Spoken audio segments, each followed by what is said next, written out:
Are you teaching now this year? I Sophomores? have sophomores through seniors. Holy I shit. started a new elective class, so that's how I have juniors and seniors. That's like, I think this is going to be nuts. Like watching this go down. I'm very curious to see how this plays out. It's just going to be crazy because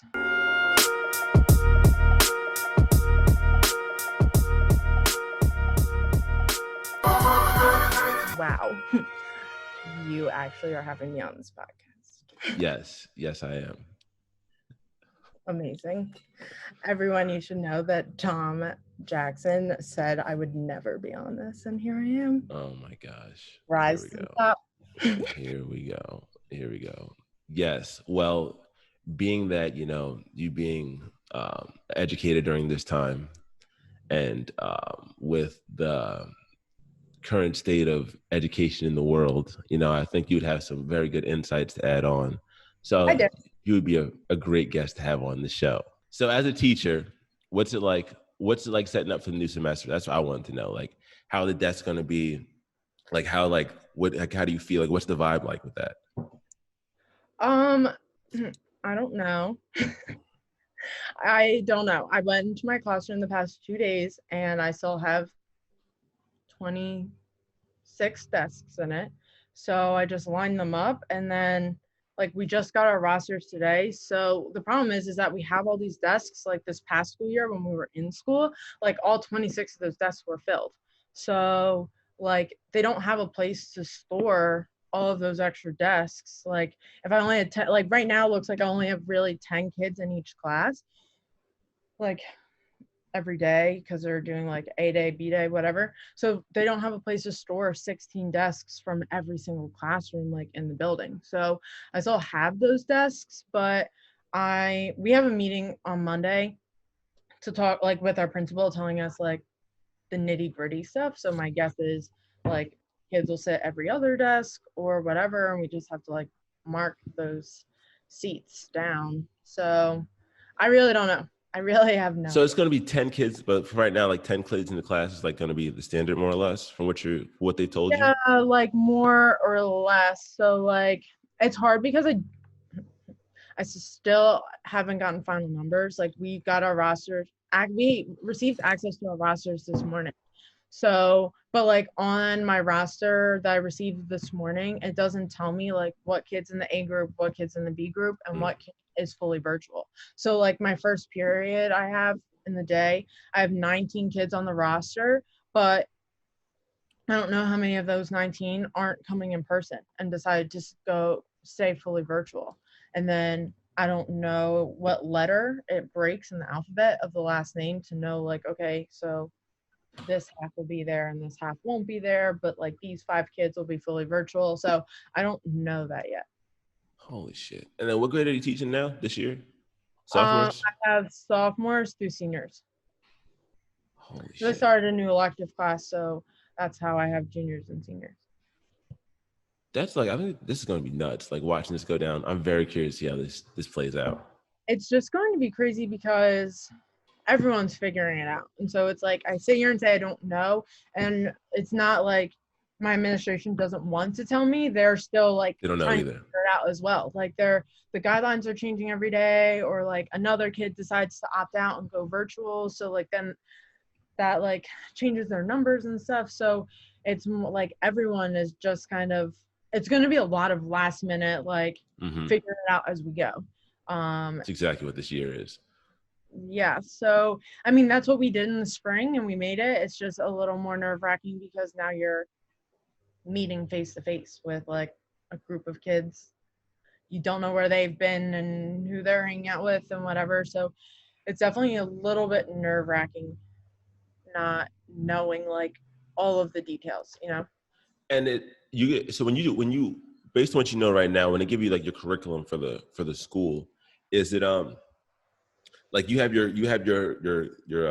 syllabus, or I don't even remember. I was in high school a long time ago, so whatever the curriculum is for for school, and then you have like you have your online version of that and your in-person version of that, and you have to do the homework for both. Like you have to do like the testing and stuff for both. Like how does that work?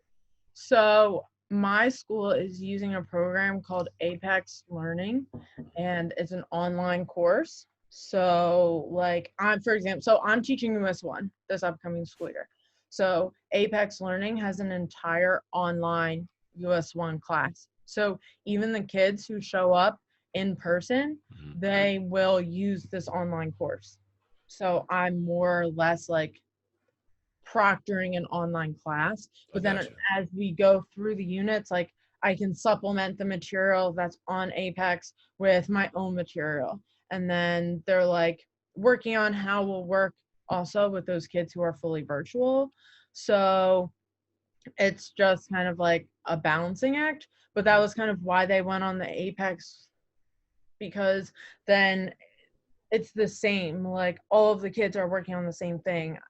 Teachers don't have to worry about giving something. Like a lot of teachers don't want to give paperwork, so like because they don't want to collect it back. Yeah, fuck homework. So yeah, but even classwork, like Oh I don't shit. want to give a kid a reading hard copy and then they're like sneezing on it or they touch it or whatever and then I have to take it back. Like I don't, that's disgusting, I don't want it. So luckily our district, we were lucky enough that we were able to purchase all the kids Chromebooks, so they have their own books and they can do this online learning in school and out of school. So it's really like, I don't know. So we're working. It's funny that you asked this because this morning I was at school and I was talking to my supervisor and I was asking him all those questions. Like I was like, okay, well, Apex matches our current like usual curriculum that I would follow, like here, here, here, and here, but it doesn't match it here, here, here, and then there. So what should we do and how do we supplement it? So we were like talking all about that today. So I don't know. This is gonna be a fucking shit show. I'm excited. I'm glad I'm not in school at this point. I can just laugh. I just really feel bad for anyone who's a new teacher Oh because yeah. like what a hard time. Like I feel fine. Like not like overall I'm like whatever, I'll figure it out. It'll be fine. But it's because it's going to be my 5th year. So I know how I can have my classroom management and I know like that I can figure it out.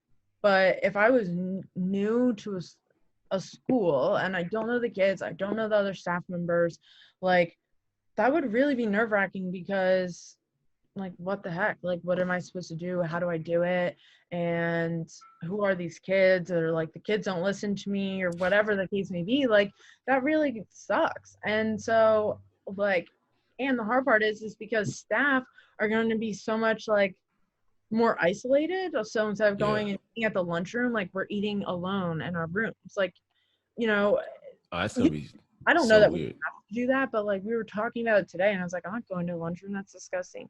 I don't want to sit around near everybody. And the lunchroom, the teacher's lunchroom isn't large enough where all of us sit 6 feet apart, like as teachers. Holy So, smoke. So the break room's different. I guess that makes sense.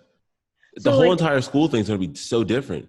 yeah. Like the So cafeteria like, is the cafeteria still a thing? Like what do they do yeah, for our lunch? cafeteria still thing. They're doing I don't know. I can't say exactly how they're serving kids lunch, but they're serving kids lunch and they have it figured out where the kids are spread out enough in the cafeteria. So like they figured that out. But like the teacher's lunchroom is not that large. Like there used to be, hold on. Me, Jen, Danielle, Sue, Dan, Marissa. There used to be say like 10 of us that sat at one long table together. Like there was someone else that sat like right here next. So I'd be like, hey, like what's up? Just like eating lunch. And now it's like, well, I'm not gonna sit that close to you. Like then where a lot of people aren't comfortable with that. So, but that was how, as a new teacher 5 years ago, I met so many other teachers and became friendly with them because we ate lunch together. So you miss those connections. And then like my principal was telling us that all of our meetings, even if they're like faculty meetings, like will be virtual. So like we'll all just be in these meetings in our classrooms, but like on the computer. So like again, it's another part where the new teacher ends up being more isolated. Oh my So gosh. yeah, so it's just like really sucks because I love faculty meetings because I see everybody I haven't seen and like we're yelling across the auditorium and we're just like feel that sense of community with everyone being together. And then when you're virtual, it's just like you're staring at the principal on your screen and then you're like maybe see a couple people on the side and then you're like, hi, I see you.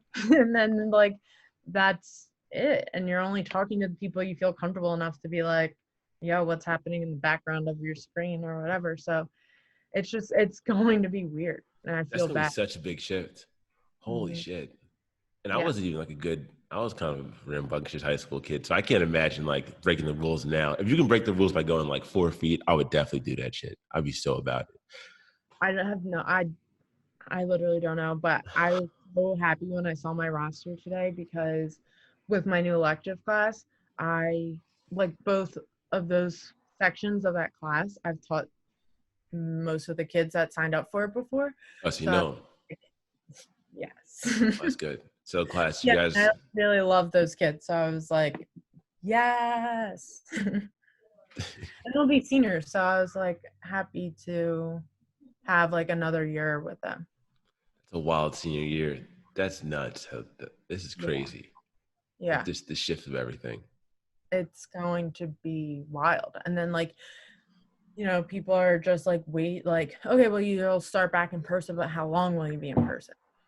So people were like, you're really going to set up your classroom? And I was like, yeah, aren't we going back to school? And they're like, yeah, but what if we're only at school for a week? And I'm like, well, then at least for a week, it will feel normal for me and for the kids. Like, so it's just weird. Like people aren't setting up their classrooms because they're thinking, okay, we'll go virtual. But then I'm like, what if we never go virtual? Like, and then what if we go virtual, but then we end up coming back? Are you decorating your room like mid-year through the year? Like there's all these things and I don't know. And you know me, I freak out if I don't know what's happening. So I had to decorate my entire classroom. I think it was a good way to start off the day. But yeah, everything in 2020 is just like fuck, what's happening next?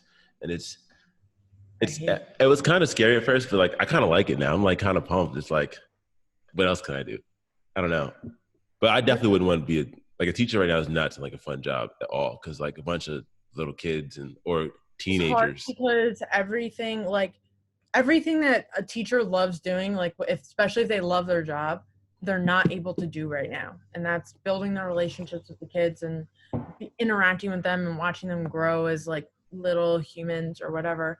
And now you can't do that. So it's like the spring was so hard because, with the killing of George Floyd and the Black Lives Matter and the pandemic, like there were so many opportunities to have such great conversations with students and you missed it because they either aren't coming on virtual or however people's virtual things were going. So it's just like everything I loved about my job I wasn't able to do. So I think that's why I'm like, okay, even if I can just do my job for real for like 1 week, then like I'm in, like I'll do the whole shebang. So it's just I don't know, it's fun. Like I'm happy to go back and I love my job no matter what it looks like, but it's also really hard to figure it all out. The lack of like connections and like how do people gonna make friends anymore? I'm so curious to see what these kids are gonna do. I don't know. I mean, luckily, like at the high school level, like they have friends. So like those kids are like hanging out already with a couple of people here and there if their parents let them or are working or whatever. So like they're doing their thing in some way anyway. But it's like the elementary school students who like Yeah, have to learn those socialization and those social skills and stuff. Like, I don't know. What's your brother doing? Is he going back to school? they're not Jordan? letting him go back to school yet because he has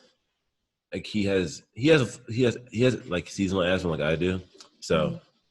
they're gonna keep him virtual for a while, which is fine because he's just rambunctious and he'll drive my parents crazy instead of The driving teacher. to school crazy, Oh, Jordan. which is good. But yeah, this is interesting to watch this go down, and I'm so glad I'm done with this shit. But how have you been in 2020 besides the work stuff? Like you as you Fine. fine. I don't know. I feel like I just get that question and I don't really know. Like, I feel like I'm still processing a lot of stuff. Like, so much of my mind, I think, still thinks it's like March. And then I'm like, holy crap, like, in 2 weeks in September. Like, how did that happen? Is this what time travel feels like? Like, I don't know. I think so, because I feel like there's hasn't been like nothing in my life has changed since March. Like, I've just been kind of staying at home. Like, I finished the school year, but the school year didn't feel finished because nothing was normal about it. And then over the summer, I like usually work at camp, but we didn't have camp this year. So then that Yeah, was no weird. camps either. Yeah. So then that was weird. And then like I usually like go on a trip or like I'm traveling or something and I didn't do that. So I'm like, what have I done? Like, I don't even know. And so I think I've just been like, I don't know, like, I feel like I've just kind of been like, blah, like, don't. It's definitely been the blah year. From March to now, it's just like one big month of just, I I don't think it's know, so Tiger March. King and then Like, this. my friend and I will always like text each other and be like, remember Tiger King? And then we'll be like, if I texted that to her, I'd be like, remember Tiger King? And she'll be like, yeah, like that was 10 years ago. And I'm like, yeah, it was. Because it doesn't feel like that was only what, 6 months ago? Yeah. It's just weird. And I don't enjoy it at all. I'm so like, it's so weird. Like it's stuff. I feel like everything's so close yet so far. Like that felt like 10 years ago, but then also felt like it just happened too. Because everything's Yeah. just like there's just like a loose like I don't It's know like thingy. it's like you're in this middle ground. Like so like really it was this week, like Monday, this past weekend, I was like, I think I start school in 2 weeks. Like I haven't done anything. And usually that's like so unlike me. So that's why I was like, I have to get into my classroom. Like I need to do something because this is freaking me out. So I went to my classroom Monday, I went back Wednesday, and I went today because I was like, I think I have to start like going back to my life and whatever it looks like at some Mm-hmm. point.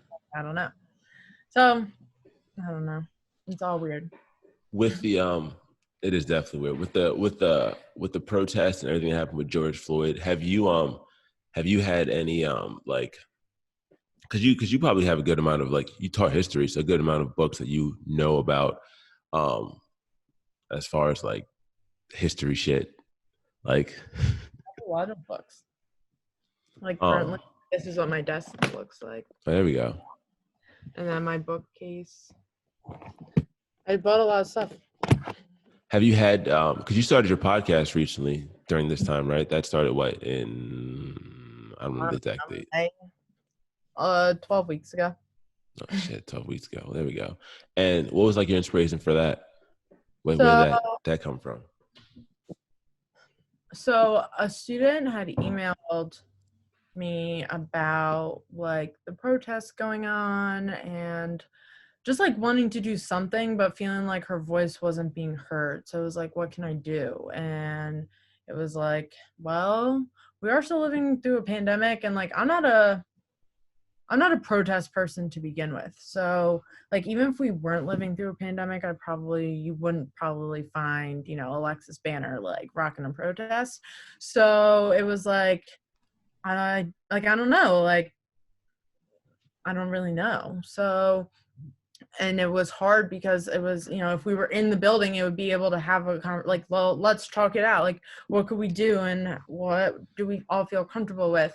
So I was talking to my friend, who's a coworker of mine, Melissa, and Melissa brought up, she was like, I was actually like thinking about starting a podcast, just like talking with teachers and just talking about like everyday type of things. And I was like, oh, that'd be awesome. Like the student emailed me on Friday. Melissa and I were talking about it on Friday because Melissa also received the email. And then Saturday, Melissa was like, yeah, like I've been thinking about podcasts, whatever. And so we recorded our first episode on the Sunday. So then we could send it to our principal just as like a teaser thing. Like, this is kind of what we're thinking. And he liked it.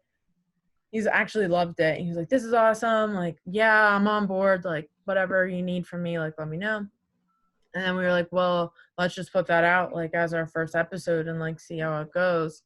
And it's just like grown into its own thing. So it's been like really cool. That's fucking Since I awesome. wasn't allowed to be on this one. Oh my gosh. Well, you're here, so it's okay. Yeah, whatever.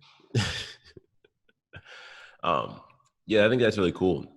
Have you had any like cool insights learning it so far? I love hearing about people like in the process of it because those first couple ones are just like just so like babyish. Then once you 12 weeks in, that's at least 12 episodes.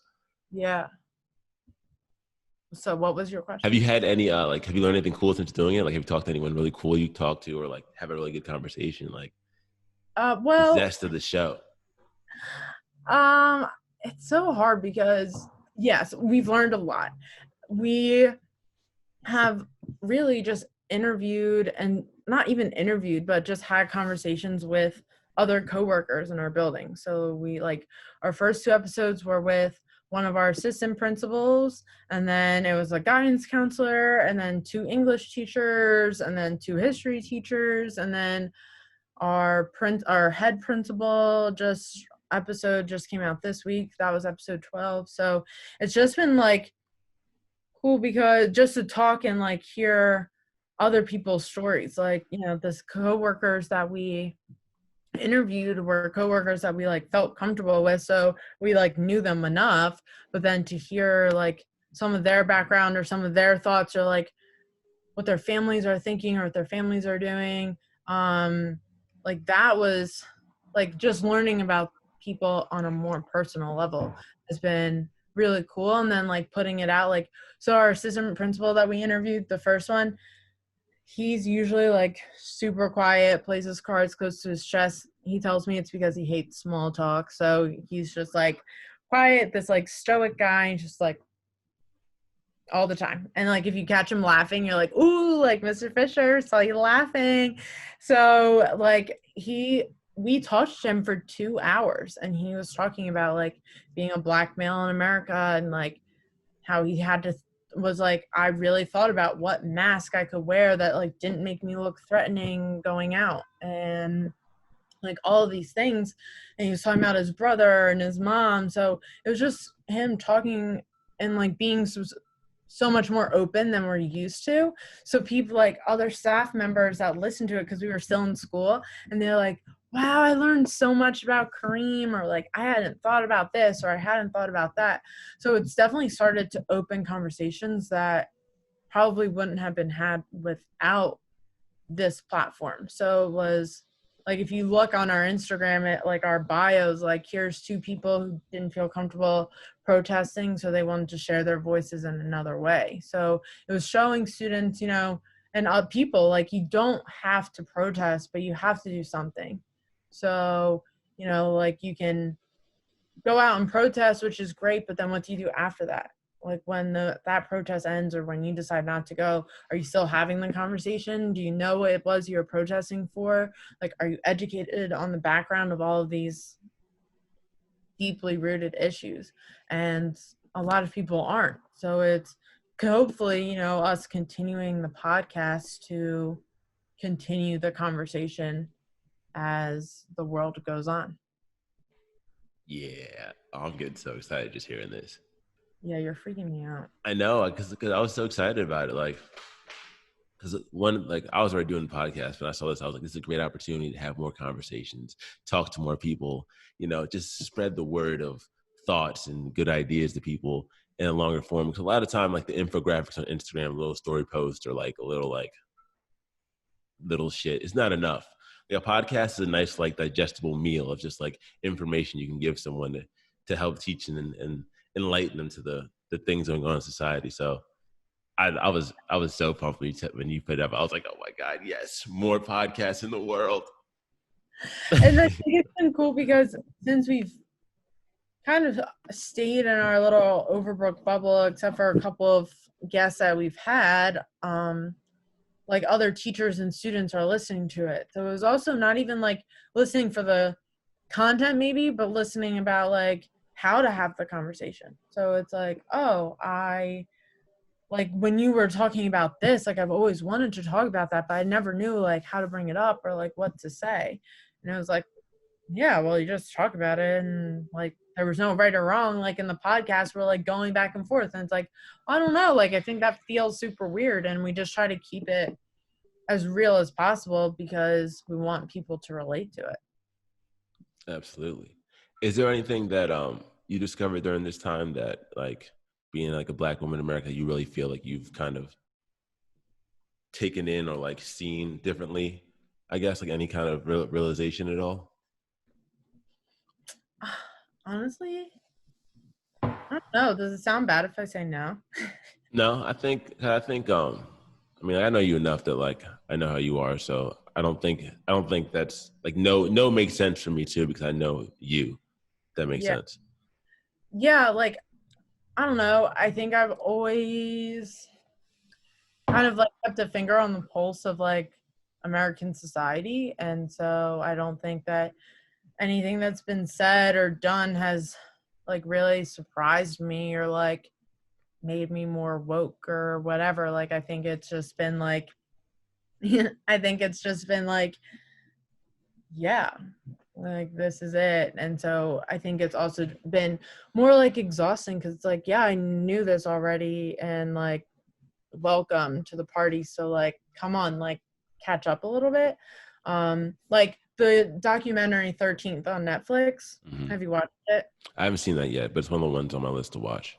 Okay. Well, a lot of people watched it and a lot of people had like this huge reaction to it. Like, oh my gosh, like that was so good. Like if you Alexis, I can't believe you haven't watched it. Like you totally have to like get it on and watch it. And I was like, okay, like it's been on my watch list forever. And then I watched it and I was like, okay, it's like really well done, but I knew all this already. Like I didn't have this like huge reaction to it because I knew about mass incarceration. I've read about it, I've watched other things on it, I've talked about it with other people before. So I think for me it's just been more like educating everyone around me and not just my students. So it's been like pulling together resources and doing things.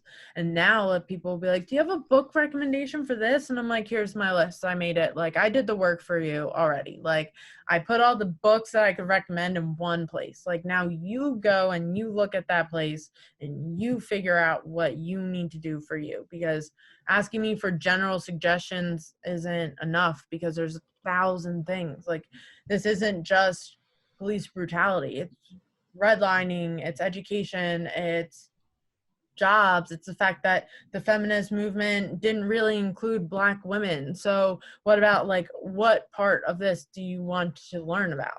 Because I can't just give you I can't just give you one book that like captures all of it. And I say I could actually because I read one book recently that does like is a great starting place for people, and then you can like break off from there. Is that book? It's called Stamped. Yeah, I you have, about to pull it out? You got it right there I in have the to get handy dandy. For you guys listening, she's going to go back to go get it right now. it. Stamped. It's two. Who are they by? Just for the people that are listening and not looking at the video. Okay, so people on the video, hey, people who are listening, hello. So this is the main one. This is the like big boy, like main one that's really intimidating, and I haven't opened it yet. But it's Stamped from the Beginning. It's by Dr. Ibram X. Kendi. And it's like literally Black history from the beginning of time. And like all of the systems that are broken and how they got that way.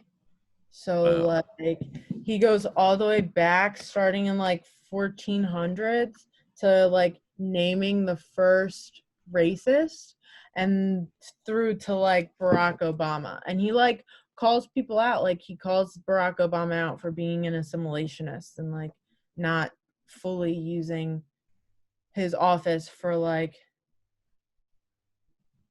making full change. Mm-hmm. Like and like again, like he uses the term assimilationist, and so it goes through like so from like the first racist Zurara in the 1400s through to like the slave trade to colonization Jim and Crow, all that. Like Jim Crow, like everything, and like that's a dope how book.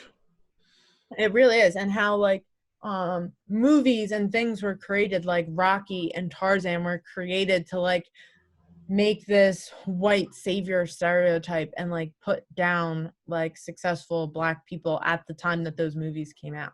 So it was like crazy. So Sam from the beginning is like full detail, like all of that stuff. But then this is the one I read. It's the baby version of it. So it's stamped remix by Jason Reynolds and Ibram X. Kendi. And Jason Reynolds just adapted this big book into this small one for young Nice. adults. He says it's for young adults, but like really it's for anybody that can read because or listen to it. Jason Reynolds has an audiobook of it and it's so good. I listened to it while I read it. You see all my little tabs? Yeah, that's what I do too. I I do it some like for nonfiction books, but like I just couldn't like believe half of the things I was like reading in the book. Yeah, I need that book. I'm gonna get that. You do. It's literally like, so this is where I tell people to start. Like, start by reading Stamped because it explains so much of the background of the world and why things are the way they are. And then, like, from there, you can narrow down, like, well, what do I like? This book brings up so many of those topics that you can narrow it down from there. So, okay, do I want to look at mass incarceration that's mentioned here? Do I want to look at the war on drugs? Do I want to look at white privilege? Do I, like education, redlining, whatever? Like I could go on and on. So, like I just wrote like, wow, wow, wow. Like I just it was and I made so many people read it. I just tell everyone like you have to read this book. Yeah, you One just of our podcast episodes is us just literally talking about this book. oh, that's a good episode then. Get the Spark Notes version of it. It's not Spark Notes. I think the episode's like an hour and a half long. Still. Which is as long as the audio book reading this book.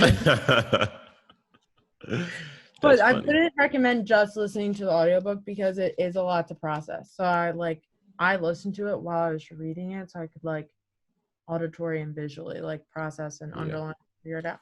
So I actually just won a grant. Well, do you win a grant? Are you awarded a grant? Whatever the terminology. You got the money. I got $5,000 to use for my classroom. So I'm buying a class set of these books. Fuck yeah. Yeah.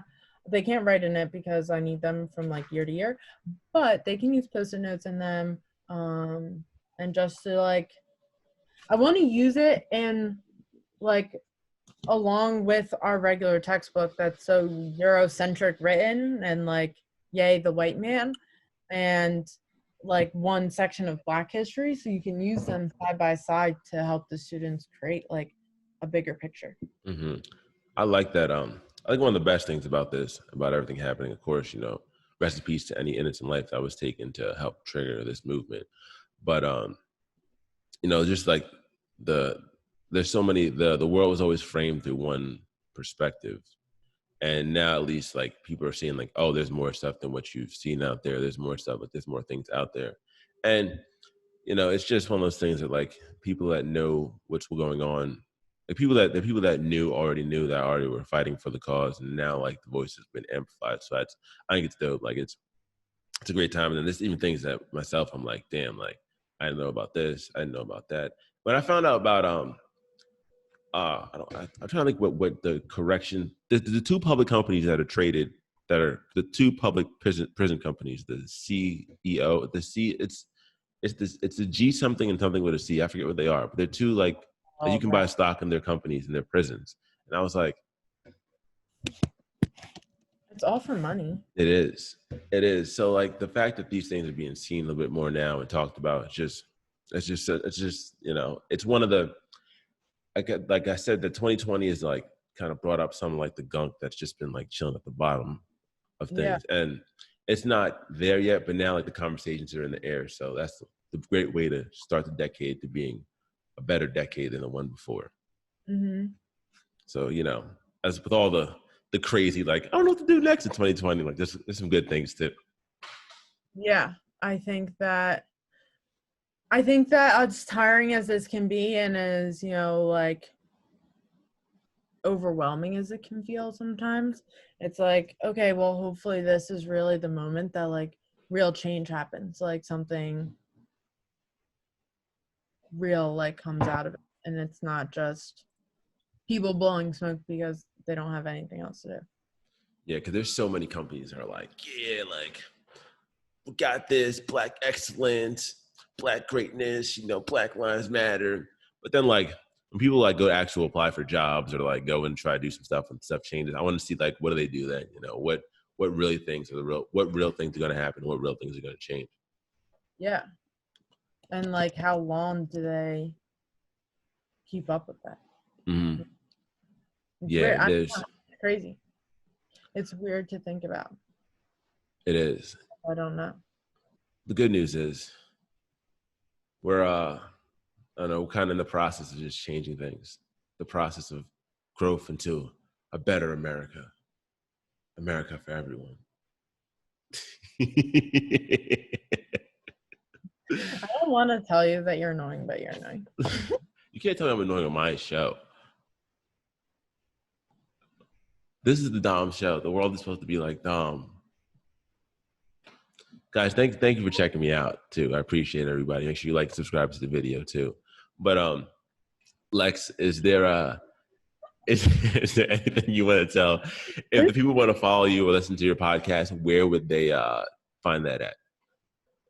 Okay, first of all, people, let's go back for a second. He just did an ad in the middle of this podcast, like randomly. And I want you all to know Dom is not Dom, that whatever. So if you want to follow me, my podcast is called Talking with Teachers.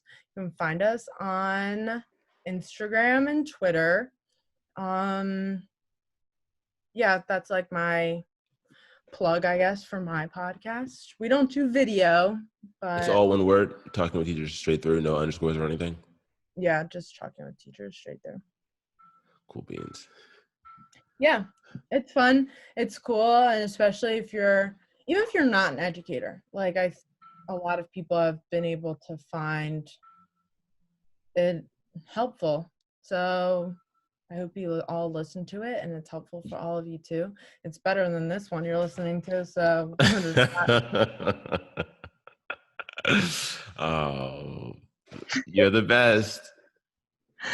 oh my gosh, people, come on. I've known Dom not even that long. It's only been what, like 3 years? And I really broke him down. He used to be my trainer. So that's how we ended up here. Yes, it is. It is. And Great trainer, great media, He gave me oatmeal cream pies once. Oh my gosh. All right, guys. Thank you so much for listening to the show. Lex, thanks for being on the show. You guys have a great day and take care.